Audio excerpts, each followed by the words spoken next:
السلام عليكم ورحمة الله وبركاته. قبل ما نبدأ الفيديو ممكن نصلي على النبي صلى الله عليه وسلم.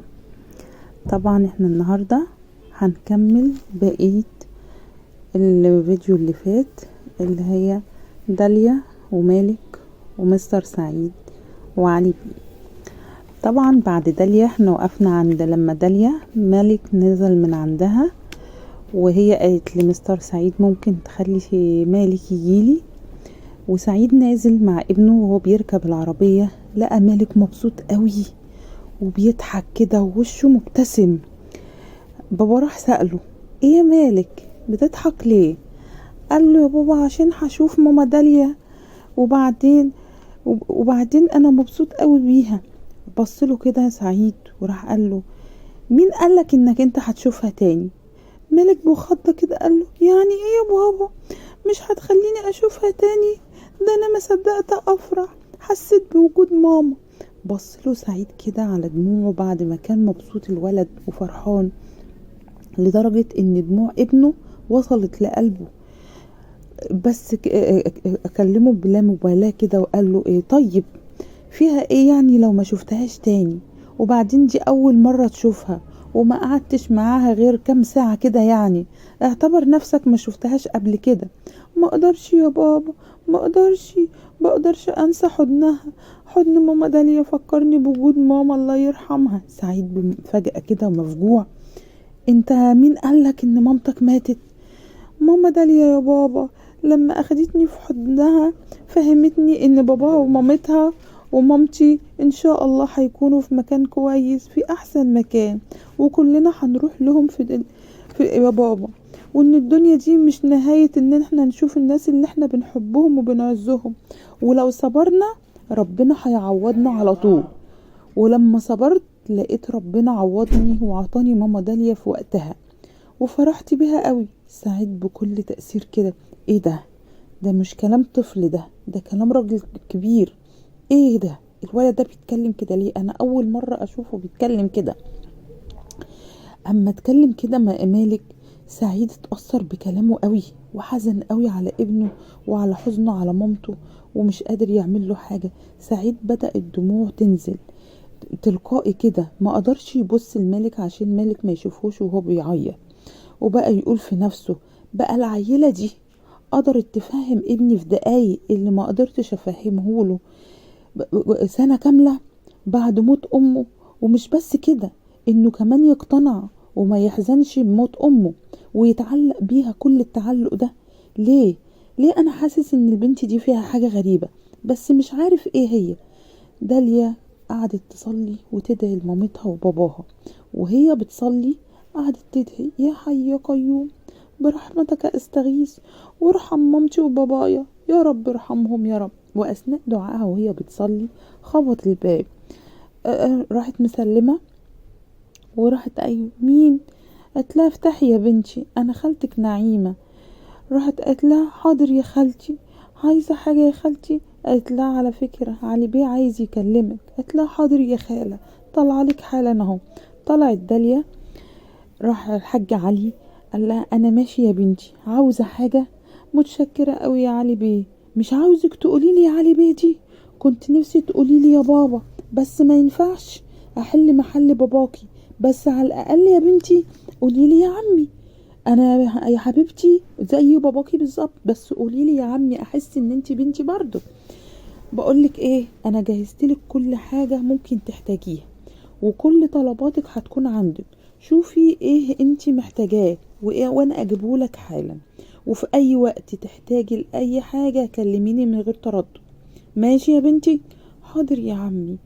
بصلها كده بابتسامة وقال لها: والله يا بنتي ربنا يبارك فيكي، والله يا بنتي ان شاء الله لنا قاعدة مع بعض وتكون قريب جدا، عشان عاوز اتكلم معاكي في حبة حاجات بس مش وقتها دلوقتي.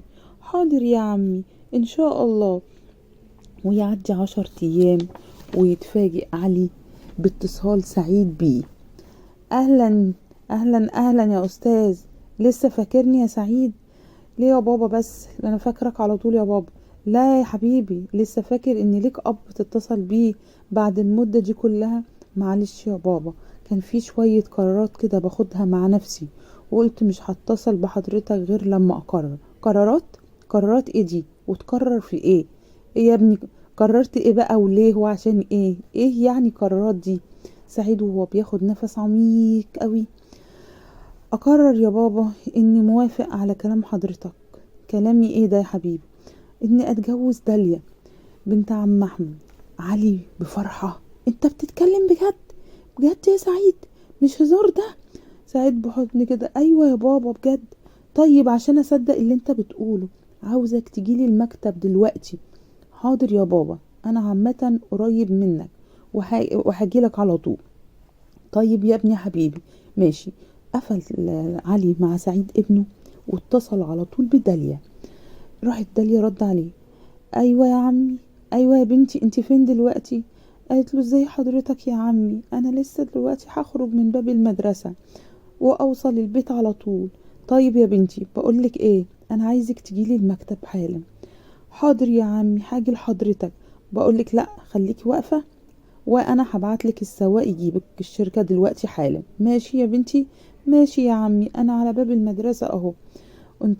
انتظري بس ثواني ويكون عندك، ما تقلقيش. علي بفرحة كده بقى فرحان جدا: الحمد لله يا ربي، الحمد لله، دبرتها من عندك يا مدبر الأحوال. وصل سعيد وبعد دقايق وصلت داليا، اللي لما سعيد شافها اتفاجئ بيها. دخلت: سلام عليكم. قال لهم: وعليكم السلام ورحمة الله وبركاته. اهلا يا بنتي، اهلا اهلا اهلا يا بنتي، نورتي الشركة، اتفضلي اقعدي. حاضر يا عمي، متشكرة لحضرتك. ايه ده يا بابا؟ انت ما قلتيش انها جاية ليه؟ استنى بس يا ابني، ما تستعجلش كده. ازيك يا بنتي، عاملة ايه؟ وعاملة ايه في دراستك؟ الحمد لله يا عمي، في نعمة. سعيد كان لسه بيتكلم عليكي دلوقتي. اتحرجت داليا وسعيد من كلام علي. راح سعيد قال له: هو انا فتحت بقي ولا كلمتك عليها؟ قال له: مش انت لسه يا ابني قايل لي انا عايزه اتجوز داليا بنت عم احمد؟ يبقى اتكلمت عليها ولا ما اتكلمتش؟ سعيد بغيظ كده اما سكت: احسن لي اسكت بدل ما هيجيلي جلطه منك ومن حفيدك كمان. احسن برضو اسكت يا ابني، اسكت يا ابني. يا ريت ما تفتحش بقك خالص لاخر القعده عشان تتم على خير. بعد اذنك يا عمي، هو مالك فين؟ مش موجود ليه؟ انا نفسي اشوفه قوي. سعيد بغيظ في نفسه كده: هو مين ابوه، انا ولا جده؟ هو عشان ايه هي تتجاهلني كده بالطريقه دي وما سالتنيش انا ليه؟ ان شاء الله هتشوفيه. ايه ان شاء الله هتشوفيه دي؟ ايوه يا بنتي، ان شاء الله هتشوفيه وتوافقي النهارده وتشوفيه كتير كمان. المهم يا بنتي، انا مجمعكم هنا عشان موضوع مهم جدا واتمنى توافق عليه النهارده قبل بكره. خير يا عمي، خير، حضرتك عايز ايه؟ انا طالب ايدك لابني سعيد. داليا خوف كده وبخة كده وكسوف ووشها قلب طماطم من الخجل، سكتت وما قدرتش ترد عليه. ها يا بنتي، ها قلتي ايه؟ انا انا انا يا عمي، حاضر يا عمي، انا هستخير ربنا قبل ما ارد على حضرتك، واما استخير ربنا هردها على حضرتك على طول. بعد اذنك يا عمي، بعد اذنك. وداليا طلعت تجري قوي. ضحك عليها. شوف البنت من خجلها عامله ايه. اما سعيد بقى فكان قاعد متغاظ قوي. ايه ده؟ ايه ده؟ من ساعه البنت دي ما دخلت وما بصتش خالص في وشي وما كلمتنيش ولا كلمه، كاني هوا قاعد. ايه ده؟ بغيظ بقى: انا ما وافقت؟ ازاي ما توافقش عليا من اول ما كلمتها؟ هي كانت تطول حد زيي؟ يا ابني ايه ده يا ابني؟ ما يصحش اللي بتقوله ده. ده البنت دي ملتزمة وعارفة حدودها في الكلام، مش بتكلم حد من ولا اتكلم كل من حب ودب كده يا ابني. دي بنت يا ابني كويسة ومحترمة، بنت نقية، مفيش زيها دلوقتي خالص وفي نفس اليوم بالليل. داليا مش عارفة اعمل ايه يا خالة واتصرف ازاي. وافقي يا بنتي، الناس دول طيبين وعندهم اصل، وعلي بيه ده هيصونك، والولد ابنه ده شكله ابن ناس ومحترمين. بس يا بنتي انا اللي مخوفني ان عنده ولد صغير ممكن يضايقك. ايه ده؟ مالك مين ده؟ بالعكس، ده مالك ده انا بموت فيه وبحبه قوي وهو بيحبني. وبعدين ده انا لو هوافق مش هوافق غير عشانه، اكسب فيه ثواب، اما اربيه بدل مامته خلاص. بجد يا بنتي يعني انتي فرحانة بالولا بيحبك وبتحبيه ومتوفقين مع بعض؟ ايوه يا خالة. خلاص يا بنتي، يبقى نقول الف الف مبروك. يبقى الله يبارك فيكي يا خالة. كان نفسي تكون موجود معايا في اللحظة دي يا بابا انت وماما، بس قدر الله وما شاء فعل. بس عارفة ان ربنا هيجبرني بسبب دعاكم ليا. واتصلت داليا بعلي. عمي السلام عليكم. عليكم السلام ورحمة الله وبركاته يا بنتي. ازاي حضرتك يا عمي؟ تمام يا حبيبتي، تمام تمام. ها بشريني بشريني. انا موافقة بجد يا عمي. بجد يا بنتي موافقة؟ بجد؟ ايوه يا عمي والله. ده ده احسن خبر سمعته النهاردة. الف الف مبروك يا بنتي. الله يبارك فيك يا عمي. بقولك ايه، احنا نكتب الكتاب النهاردة وبكرة يكون الفرح بأمر الله. داليا بإحراج كده. انا موافقة يا عمي على كتب الكتاب، بس الفرح ممكن نأجله شوية. ليه يا بنتي؟ خير خير، ده خير البر عاجله يا بنتي. عشان اكون بس خلصت ثانوية، وكمان عشان اكون اشتغلت شوية وجهزت شوية حاجات لجهازي. انا ما عنديش اي حاجة اشتغل بس يا عمي. تشتغلي ايه يا بنتي؟ علي بصدمة كده. انتي بتقولي ايه؟ انت هتيجي بطولك؟ انا هجهزك باحسن جهاز. انا قلتلك انتي بنتي، يعني انتي ملزومة مني، انا ابوكي. ده كفاية يا بنتي انك فرحتي قلبي ووافقتي وقلتي اه. بس يا عمي مفيش بس، ما تقوليش بس، ما تقوليش مفيش اعتراض. انا حاجتك كلها وجهازك كله وشقة جديدة وعفش جديد. ما تفكريش انك هتعيشي على عفش سعيد القديم، لا لا لا لا لا, لا. انت عروسة من كله، وهعملك اجمل ليلة اكن ابوكي موجود الله يرحمه. ما تقلقيش يا بنتي، ما تقلقيش. بس اسمعي الكلام وقولي حاضر. حاضر يا عمي، يحضر لك كل خير يا حبيبتي. يا رب يا رب يا عمي. وجه اخر اليوم وكتبوا من الكتاب.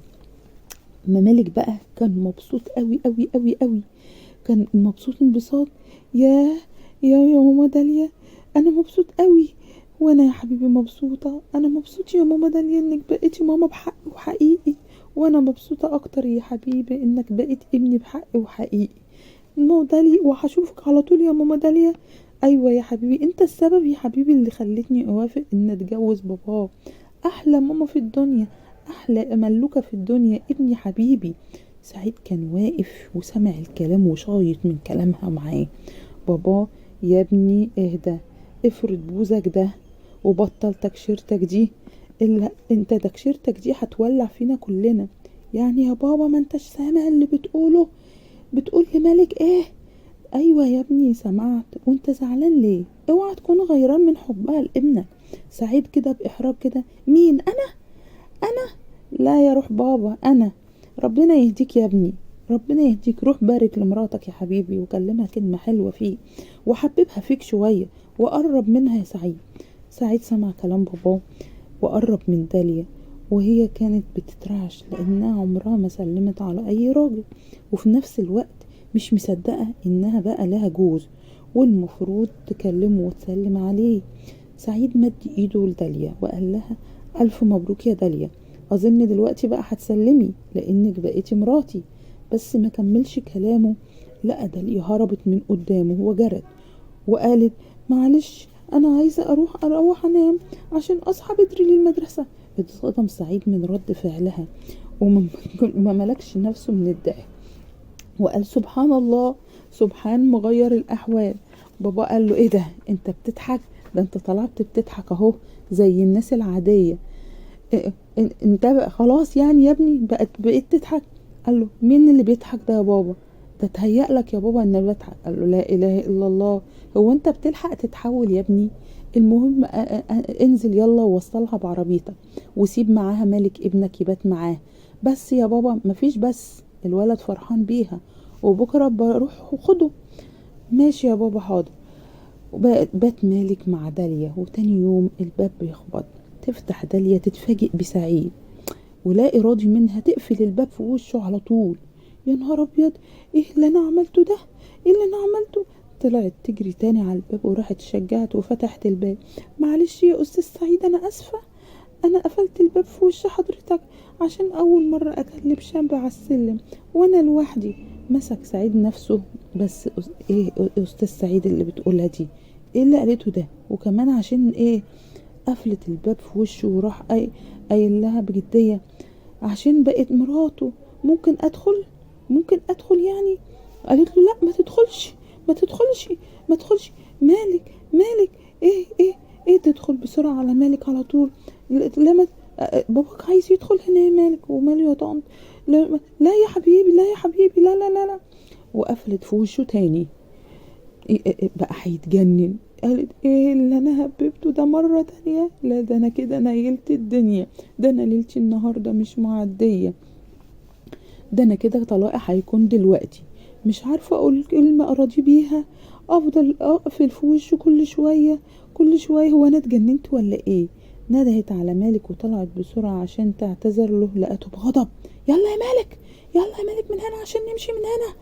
حاضر يا بابا، هسلم على ماما داليا قبل ما امشي. يلا بسرعة، مش عاوزة اتأخر قبل. قال لها وجعها من اللي حصل وما كانتش عارفة تتصرف.